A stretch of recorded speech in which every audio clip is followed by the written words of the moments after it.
Y aquí entramos en el meollo de la cuestión, ¿no? Pero se nos viene encima este cambio climático, ¿no?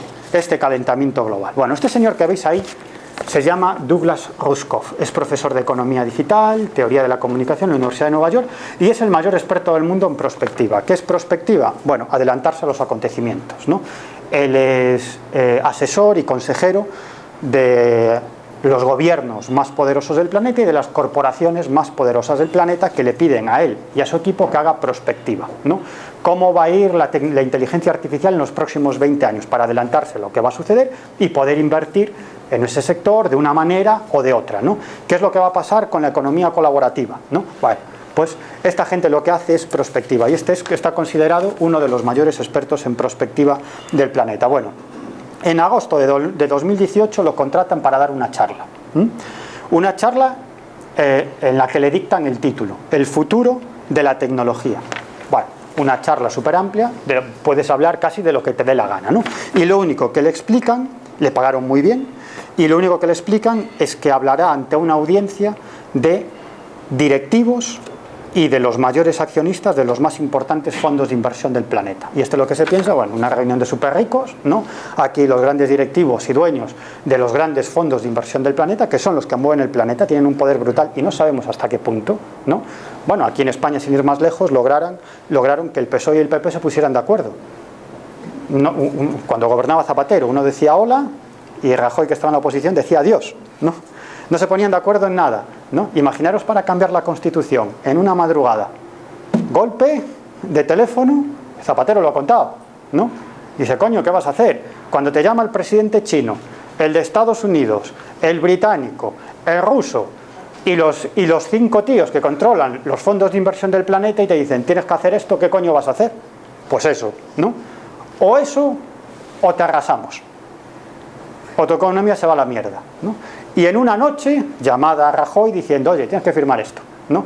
Y en una noche se pusieron de acuerdo para cambiar el artículo 135 de la Constitución española, ¿no? Que básicamente lo que decía es que primero estaba el pago de la deuda antes que otras cuestiones como la educación, la sanidad o las pensiones, ¿no? O los subsidios de desempleo. Primero pagar la deuda a esos grandes fondos de inversión, ¿no? Bueno, pues eso es lo que hacen. Bueno, el caso es que el tipo se pensaba esto, ¿no? Y cuando llega allí se encuentra que no hay nada de esto, que lo sientan a una mesa y en esa mesa se sientan los 5 tipos más poderosos del planeta. O sea, los 5 tipos, o de los más poderosos, que controlan los más poderosos fondos de inversión. 5 personajes. Y empiezan a hablar con él, ¿no? Y se muestran muy interesados por conocer la opinión de Rushkoff sobre las siguientes cosas, ¿no? Las zonas del planeta que van a estar menos afectadas por el cambio climático. ¿Cómo va el desarrollo de la tecnología capaz de albergar mentes dentro de computadoras? Es decir, esto es lo que buscan, es la vida eterna, ¿no? También le preguntan mucho sobre, muy interesados sobre las tecnologías genéticas para revertir el envejecimiento. O sea, que estos quieren ser eternos, ¿no? Le preguntan mucho sobre la unión de seres humanos y máquinas en un mismo organismo. Va lo mismo, ¿no?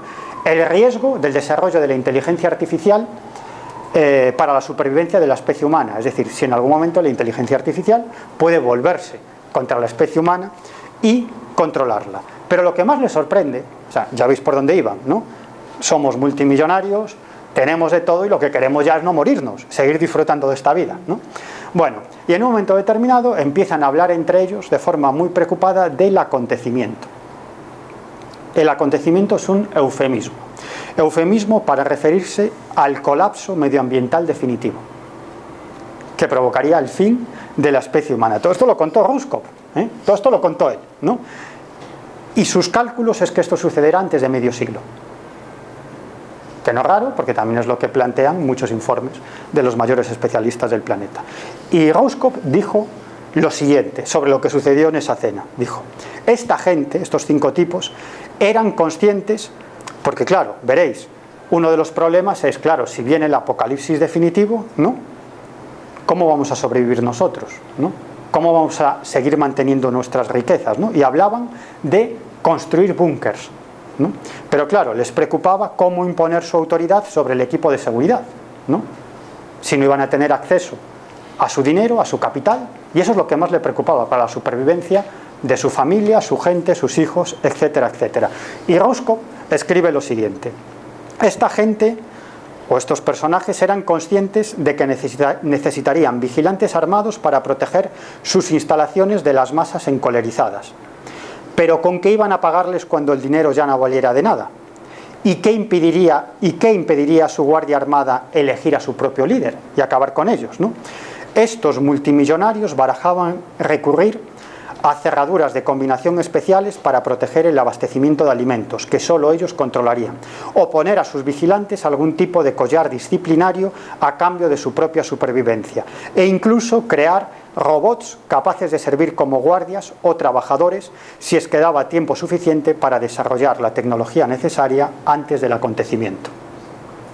Esto es de lo que hablaban 5 de los tipos más importantes del planeta. Y Roscoe dice, bueno, yo en esa tesitura intenté convencerlos de que la mejor opción era la sostenibilidad del planeta. Es decir, que hay que cambiar el sistema económico que está destruyendo el planeta y sobre todo lograr una mayor distribución de la riqueza, ¿no? Y que eso podría parar las consecuencias del cambio climático, ¿no? Y dice que se rieron. Se partieron de la risa y le dijeron, dice, qué bien, bonitas palabras, pero ya no hay tiempo. Esto ya no se puede parar. Ya, aunque quisiéramos, el cambio climático, el calentamiento global, ya está siguiendo su curso y por mucho que hagamos, no da tiempo. Entonces le plantean el futuro que ellos tienen en su mente, ¿no?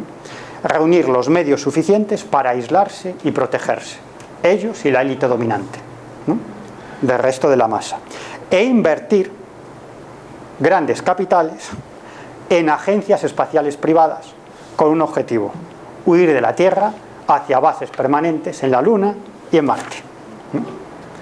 Si no lo pueden hacer ellos, sus hijos y sus descendientes, ¿no?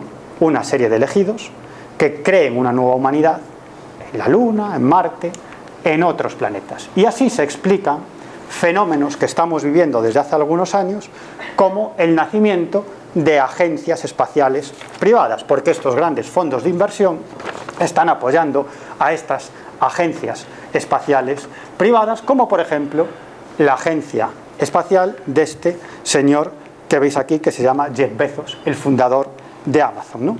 Su empresa aeroespacial se llama Blue Origin, ¿no? ¿Y cuál es la finalidad de esta agencia espacial? Bueno, pues Jeff Bezos pretende construir bases permanentes en la Luna para extraer sus recursos naturales, claro, y comerciar con ellos. Además, claro, siendo el propietario de Amazon, además de crear un sistema de transporte Tierra-Luna. Claro, siendo de Amazon, ¿qué os podéis imaginar, no? Pues materiales hacia la Luna, recursos hacia la Tierra, ¿no? Otra agencia privada es SpaceX, ¿no?, que es la agencia espacial privada del multimillonario Elon Musk, que, como sabéis, es el fundador de Tesla, de PayPal y de otras grandes corporaciones, y que ahora está intentando comprar Twitter, ¿no?, con otra serie de inversiones. Bueno, pues Elon Musk es el propietario de esta agencia espacial. ¿Y cuál es la finalidad de esta agencia espacial?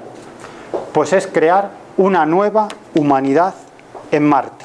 De hecho, el planteamiento es, en unas décadas, enviar un millar de cohetes Falcon, como los que veis ahí, con 100 colonos a bordo de cada cohete. Todo eso para colonizar Marte. Eso sí, sabiendo que esos primeros colonos, o los primeros colonos en los primeros años o en las primeras décadas, solo tendrán billete de ida, no tendrán billete de vuelta, ¿no? Porque allí se jugarán la vida. Y tendrán que hacer frente a graves problemas que incluso pueden poner en peligro sus vidas y que van a provocar la muerte de muchos de ellos, ¿no? Elon Musk dice, sí, esto es así. Bueno, la vida es así, pues tiene su riesgo, del mismo modo que los grandes descubridores, ¿no?, iban con sus barcos hacia otras partes del planeta y acababan muriendo de enfermedades, enfrentándose a circunstancias muy peligrosas, pues exactamente lo mismo harán los nuevos descubridores, solo que ya no será por nuestro mundo, sino que será por otros planetas, ¿no? Y la NASA nos está quedando atrás, ¿no? La NASA también está haciendo sus cosas, ¿no? La NASA pretende construir una estación espacial que denomina Portal al Estado Profundo, una estación espacial que orbitará permanentemente alrededor de la Luna. Siempre habrá astronautas en esta estación espacial y será básicamente una zona de repostaje y abastecimiento para misiones a Marte. Se plantea comenzar su construcción entre los años 2023 y 2026. Como veis, no falta tanto. Y de hecho ahora mismo están trabajando en cohetes que trasladarán a los primeros humanos a Marte. Y esos cohetes los denominan transporte al espacio profundo. Y estos cohetes se construirán en su mayor parte en el espacio, no en tierra, en el espacio. Y está previsto que el primero de esos cohetes esté construido en el año 2029 y en ese año lleve a cabo la primera prueba orbitando 400 días alrededor de la Luna. Es decir, que lo que ya se están planteando es que, bueno, la Luna va a ser una zona de abastecimiento para futuras misiones a Marte. Y en eso está trabajando la NASA, está trabajando la Agencia Espacial Europea y están trabajando esas agencias espaciales privadas de las que os he hablado anteriormente. Bueno, sabéis quién es este señor, ¿no? Stephen Hawking, que murió en el año 2018, ya hace algunos años, y él dijo lo siguiente: no tenemos otra opción, emigrar o morir. No hay futuro para nosotros si no colonizamos el espacio. Debemos salir de la Tierra. De hecho, él plantea lo siguiente, ¿no?, con lo que están de acuerdo muchos especialistas. Él dice, vamos a ver, el desarrollo de formas de vida inteligentes implica la destrucción del medio. Es decir, cuanto más inteligentes son esos organismos, mayor destrucción provocan en el medio, porque comienzan a manipular el medio, el entorno que los rodea, ¿no? Por eso, dice, solo aquellas civilizaciones que logran salir del confinamiento de su planeta acaban sobreviviendo. Porque es una máxima que cuanto más inteligente es un organismo, en este caso estamos hablando de la especie humana, pues mayor destrucción del entorno provocan a su alrededor. Por lo tanto, la única salida para cualquier especie inteligente o muy desarrollada o muy inteligente es salir de los confines de su planeta. Hawking decía que vivimos situaciones de crisis de recursos y que en el pasado las civilizaciones optaban por colonizar y conquistar nuevos territorios, pero decía, pero ahora mismo ya no hay ningún nuevo mundo al que extendernos, nos estamos quedando sin espacio en la Tierra, así que ha llegado la hora de explorar otros sistemas solares. Esto es muy interesante porque no hay otra opción, ¿no? La cuestión es la de siempre, ¿cómo lo hacemos?, ¿no? ¿Cómo hacemos esto? Fijaros, ahora mismo nuestra economía se basa fundamentalmente en una economía de guerra. La economía está basada en la economía de guerra. Son necesarias guerras, porque las guerras lo que generan es mucha economía y el nacimiento de nuevas tecnologías, ¿no? Cuestiones que se aplican al ámbito militar, al ámbito de la guerra y que luego acaban pasando al ámbito civil, ¿no? De hecho, prácticamente la totalidad de los mayores desarrollos tecnológicos y científicos vienen de los desarrollos vinculados a la guerra, ¿no?, de la economía y de la ciencia de guerra. Sin ir más lejos, Internet, ¿no? Internet era un proyecto militar que se basaba en la comunicación de diversos órganos de mando del ejército de los Estados Unidos, ¿no? Así nació Internet, ¿no? ¿Qué es lo que se pretendía? Que si algún enemigo destruía algún centro de mando, el resto pudiera seguir funcionando y pudiera estar en contacto con otros mandos estratégicos, ¿no? Y así se crea lo que era el principio de Internet y cuya finalidad era básicamente eso, ¿no?, tener un sistema de mando descentralizado para que ningún enemigo te pueda descabezar, y eso al final se ha acabado convirtiendo en la red de redes, en Internet, ¿no? Como decía, la cuestión es cómo lo hacemos. Si cambiamos la economía, y esto es lo que están diciendo algunos expertos, si cambiamos la economía de guerra a una economía aeroespacial, ¿no?, precisamente para colonizar, aunque no es una palabra que me guste, colonizar nuevos planetas y extendernos por el universo, ¿no?, si logramos cambiar la economía de guerra a esa economía, incluso sería necesaria una colaboración entre grandes potencias y poderes que hoy en día están enfrentados, porque para llevar a cabo una empresa de ese tamaño no lo puede hacer un solo país, lo tienen que hacer prácticamente todos los países de la Tierra y sobre todo los países más poderosos de la Tierra, con lo cual eso sería el inicio de una colaboración económica, ¿no? Y por lo tanto de una colaboración social, política, conllevaría la creación de instituciones supranacionales en las cuales esas grandes potencias tendrían que colaborar, y esto, dicen algunos expertos, algunos economistas, podría acabar con la economía de guerra y abrir las puertas a una nueva economía, ¿no? A la economía espacial, ¿no? La economía de la colonización del espacio exterior, ¿no? Y esto, básicamente, es la situación que estamos viviendo actualmente. Esto es básicamente lo que piensan las élites económicas, políticas y militares de lo que está sucediendo, y esto es a lo que vamos a tener que hacer frente. Por eso decía antes que, y me repito y quiero acabar así, que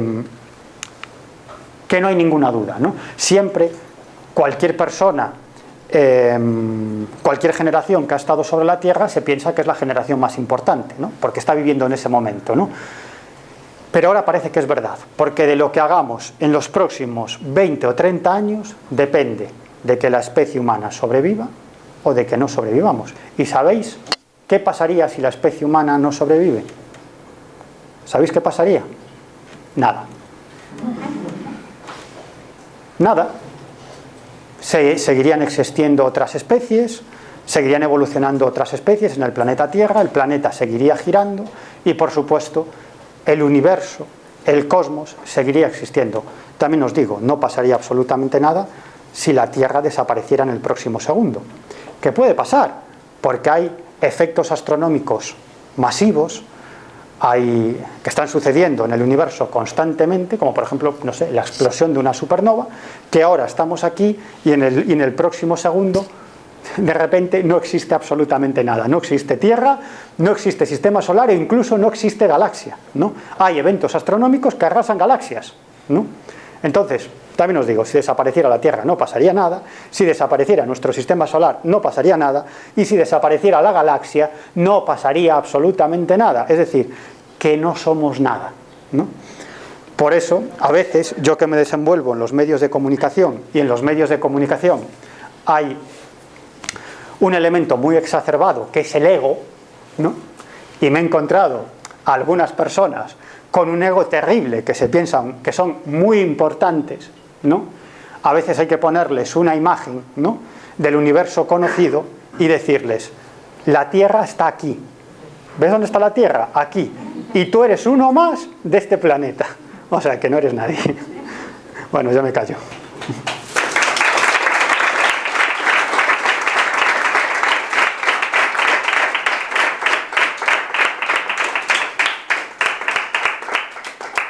No sé si da tiempo para... Sí, ¿no? Pues... si alguien quiere decir algo... Nos has dejado sin palabras.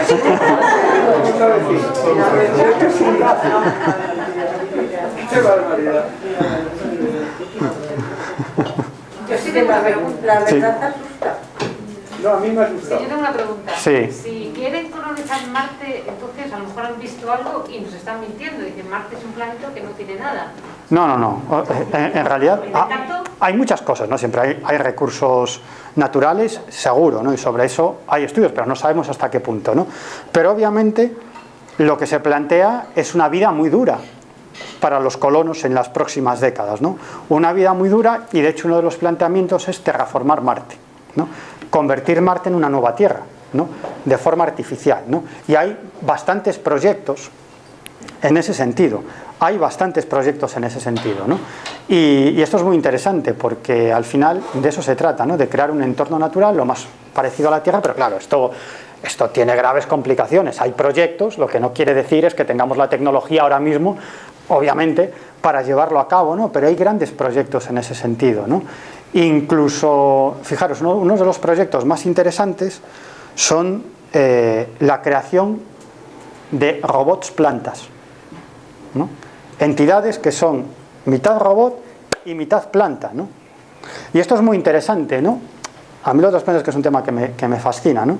Fijaros que el mundo que hemos creado los seres humanos, ¿no? Incluso la tecnología, las organizaciones económicas, las organizaciones políticas, el funcionamiento de los estados o de las grandes organizaciones transnacionales no son más que una proyección de lo que es la constitución física de un ser humano, ¿no? En donde siempre hay un centro de mando, que es el cerebro, ¿no?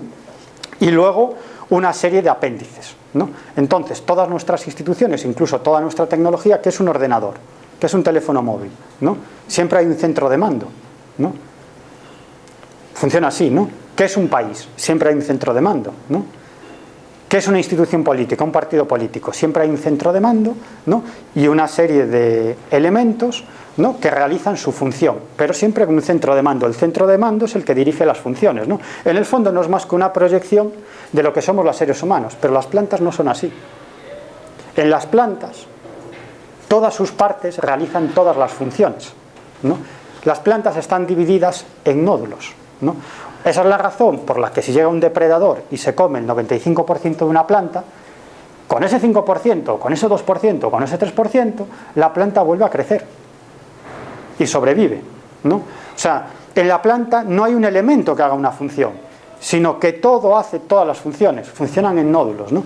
Con lo cual, ahora mismo hay especialistas, sobre todo especialistas en un campo del conocimiento que a mí me parece alucinante, que se llama neurobiología vegetal, que es conocer el funcionamiento y la inteligencia de las plantas, conocer el funcionamiento de las plantas y la inteligencia de las plantas, y de hecho hay muchos especialistas que se están planteando que las plantas no solamente son entidades inteligentes con carácter propio, cada planta, sino que son entidades conscientes, con una conciencia diferente a la nuestra, pero entidades conscientes y mucho más inteligentes en muchos aspectos. Obviamente una planta no puede entender una ecuación de segundo grado, ni puede construir un ordenador, pero yo tampoco puedo construir un ordenador porque no sé cómo se construye, ¿no? Pero si definimos inteligencia desde el punto de vista darwinista, ¿no? Desde el punto de vista evolutivo, ¿qué es inteligencia? ¿Cuál es la entidad más inteligente? Aquella que se adapta mejor al medio, ¿no? Esa es la definición de inteligencia desde el punto de vista evolutivo, ¿no? ¿Cuál es el ser vivo que se ha adaptado mejor al medio? Los vegetales constituyen el 99,8% de los seres vivos. El 99,8% de los seres vivos son plantas. El 0,2% son animales y seres humanos, que no somos más que animales, ¿no? El 0,2%. Y los seres humanos y los animales necesitamos a las plantas para sobrevivir. Si no existieran las plantas, no sobreviviríamos. Pero las plantas no nos necesitan a nosotros para sobrevivir. Ellas sobrevivirían igual en caso de colapso climático, ¿no? Por lo tanto, habría mucho que hablar sobre las plantas. Bueno, pues precisamente se están creando conceptos filosóficos, políticos, económicos basados en el funcionamiento de las plantas y también tecnológicos, ¿no? Y también militares, ¿no? Con centros de control de mando en donde todos hagan todas las funciones y estén hiperconectados. Y así, si llega un enemigo y destruye unos centros de mando, no pueda destruir otros centros de mando, ¿no? En fin. He oído en televisión que el polvo lunar Sí. han hecho plantas. Sí. Se está intentando que el polvo lunar sirva como base para el crecimiento de las plantas. Incluso salían verdecitas muy monas. Sí. Por lo menos lo que yo hice. Sí. En eso se está trabajando y se está invirtiendo mucho dinero, ¿no? Es algo que todavía se ve lejos, pero al ritmo que avanza la ciencia y la tecnología, a lo mejor dentro de 2 décadas ya estamos allí. De hecho, ahora mismo la gran competición de las potencias militares y económicas, fundamentalmente, bueno, 2 ahora mismo, China y Estados Unidos, consiste primero a ver quién es el primero que vuelve a poner un ser humano en la Luna, ¿no? Y luego a ver quién es el primero que consigue poner un ser humano en Marte, ¿no? Que ya es una empresa mucho más compleja. Bueno, hasta el punto de que ahora mismo tiene un papel fundamental en las estrategias militares de las grandes superpotencias, lo que sería una división militar aeroespacial, ¿no? Y de hecho Estados Unidos, Rusia y China ya han creado ejércitos. Ya no solamente hay ejército de aire, de tierra, o la armada o la marina, ¿no? de mar, sino que ya hay ejércitos aeroespaciales para hacer la guerra en el espacio, ¿no? Y para el control en el espacio. No hace tanto, cuando gobernaba Donald Trump, creó el ejército espacial de los Estados Unidos, ¿no? Pero también hay ejército espacial de China, ejército espacial de Rusia, y el futuro geoestratégico se jugará ahí, en el espacio, porque las próximas guerras serán en el espacio, porque cada vez más dependemos de los satélites, ¿no? De los satélites, gracias a los satélites funciona todo, ¿no? Claro, en una guerra lo que se trata es de cegar y acabar con los satélites enemigos, ¿no? Entonces la guerra del futuro será ahí arriba, ¿no? Sí. Te quería preguntar, antes hablando sobre las posibles bases en la Luna y en Marte, y bueno, tú que estás en DIMAX, en el programa de extraterrestres, ya hay mucha gente que afirma, y gente muy seria, que hay bases ya en la Luna y en Marte de seres que no son nosotros. Y yo no sé si te estoy haciendo una pregunta que desconoces o que has oído algo, pero a nivel geopolítico humano, para llegar allí y decir ahora llego a la Luna o llego a Marte y aquí monto mi tinglao, ¿se ha pactado o se ha hablado con esas otras entidades? Vamos a ver. Porque si no llega... Yo soy muy escéptico con ese tipo de cosas. Es decir, no hay ninguna evidencia, ninguna, de que exista una base extraterrestre en la Luna o en Marte. De lo que sí hay evidencias es de la presencia de objetos voladores no identificados en una serie de misiones espaciales, tanto de la NASA como de la Agencia Espacial China, como de la rusa y anteriormente la soviética. De la soviética sabemos bastante, porque como cayó la Unión Soviética y al final mucha de la documentación secreta acabó vendiéndose al peso prácticamente a medios de comunicación occidentales, ¿no? Y digamos que el sistema soviético se vino abajo, pues muchos militares y astronautas han hablado, y sobre eso tenemos mucha información, y hay muchísimos casos vinculados a la aparición de objetos voladores no identificados que realizan una serie de maniobras increíbles en operaciones y misiones espaciales, ¿no? Otra cosa es que existan bases extraterrestres en la Luna y en Marte. Yo no lo sé, y que yo sepa, no hay ninguna evidencia sobre eso, ¿no? Pero no lo sé. Muchas gracias. Nada.